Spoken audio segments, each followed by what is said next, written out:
ko sa pagbebenta ko ng itlog po, Nay.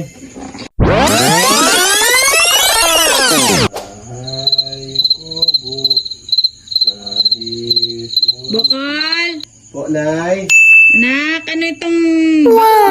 Bakit may itlog ito at saka pera? May naisip kasi ako, Nanay. What? Kung masiro ako sa test or sa exam namin, maglagay ako ng itlog dyan.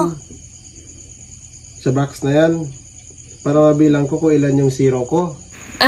So, ibig sabihin, very good ka kasi isa lang ang itlog dito, isa lang ang zero na test mo.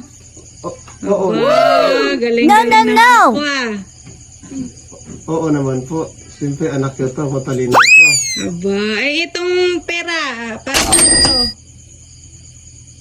Ay, yan po ba? What? Yun po yung ipon ko sa pagbibenta ng itlog po, Nay.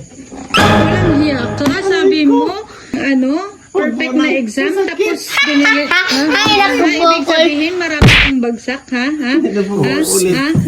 Kung ganyan ka, wag ka na lang mag-aral kung ganyan. Ay, naku, Bukol.